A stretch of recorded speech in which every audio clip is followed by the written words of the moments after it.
Welcome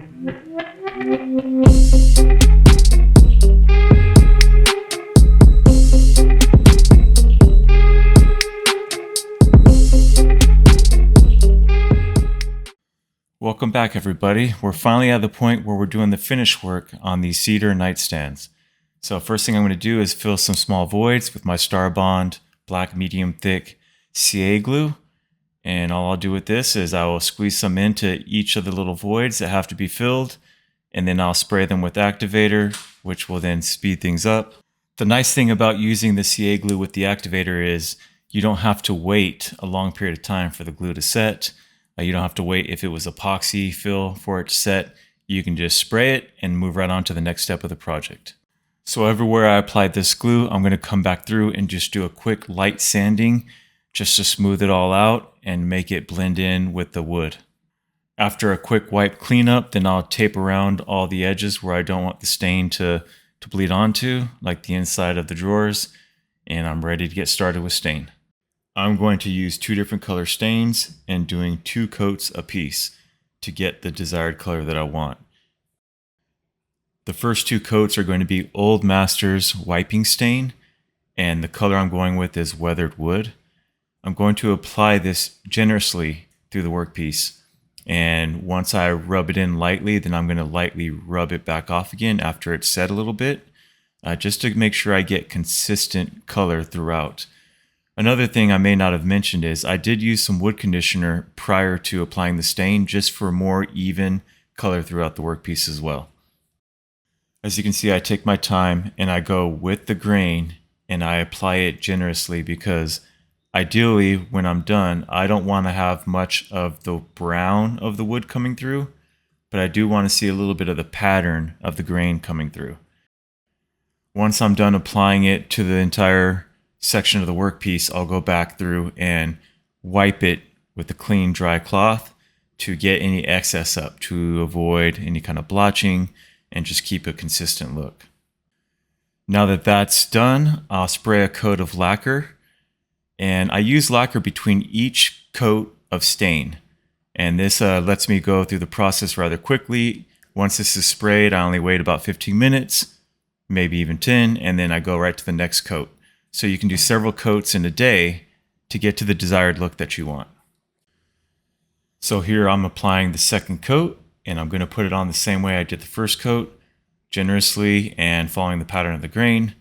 Let it set a little bit and then wiping it back off nice and clean. And after that, I will spray it again with lacquer spray and give it another 10 to 15 minutes so I can go on with the next coat, which will be the new color to give me that layered look I'm looking for. So it's time for the third coat, the second color, which is a gel stain from Old Masters, and it's the carbon black. And I'm going to apply this one basically the same way, but this is a gel stain, so it's a lot thicker. It's different than a wiping stain as far as its viscosity, so it's easier to make a little bit go a long way. So as you can see, I'll apply it here and then I'll just continue to spread it out with the same idea of going with the grain. And so as I continue to work with this, I'll get it down evenly and then wipe it smoothly all the way across.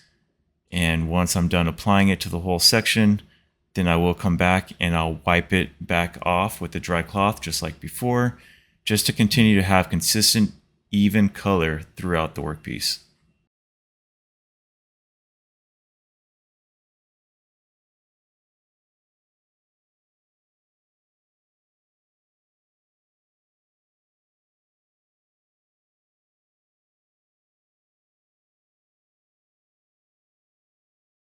When I'm wiping this back off, I'm applying a medium pressure because I don't want it to just be black on top. I want some of the color of the weathered wood layers that we put on previously to come through and give it like a nice variety weathered layered look to it. So I want to give medium pressure so it gives me the right kind of blend and the right kind of opacity on these top coats to see all the different layers and textures and colors coming through. Once I'm done with this, I will do the same thing, which is apply another spray coat of lacquer, and then I will repeat this process one more time for the final look. And then after that, I will apply 3 more coats of spray lacquer every 10 to 15 minutes to give it a good protective finish on the top.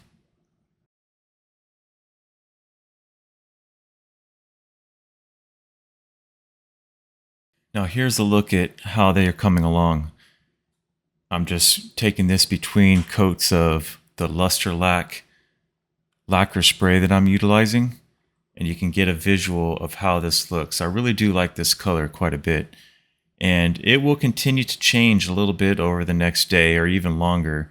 You know, they'll blend in a little bit more, the tones might change a little bit more, but this is a good representation of what the final look will be. And so once I'm done applying all the different coats of lacquer to fully protect it, then we'll move on to the next step, which is doing the hardware.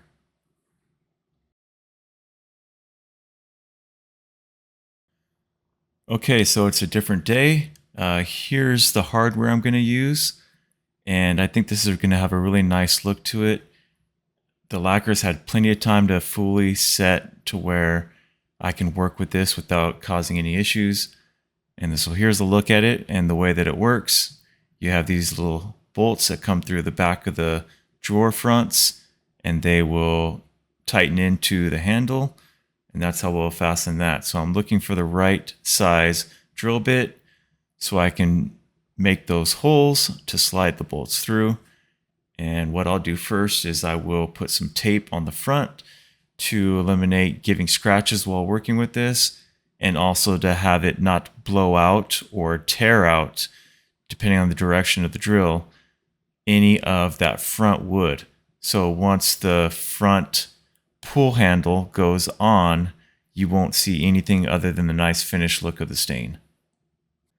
With the tape up for the protection, next I'm going to go ahead and mark all my points. I'm going to mark the center lines and then where the points are for where the drill needs to go. And once I've finished with these measurements, I know exactly where to put the punch.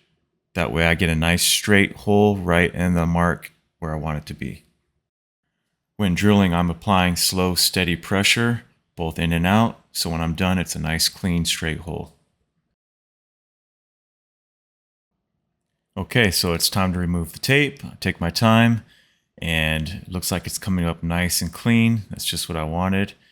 And once the tape is removed, then it's time to go ahead and get the bolts, push them through the back, and then screw them into the front of the drawer pull.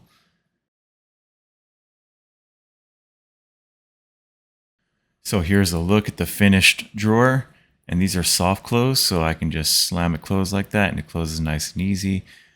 But this gives you a look. The colors have started to really find their final look. The drawer is installed and done.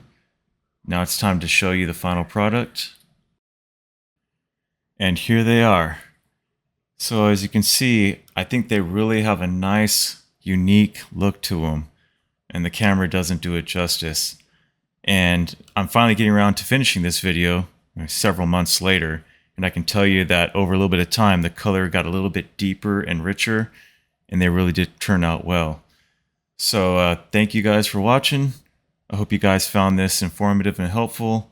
Let me know in the comments what you guys think, and I will see you guys in the next video. Thanks for watching.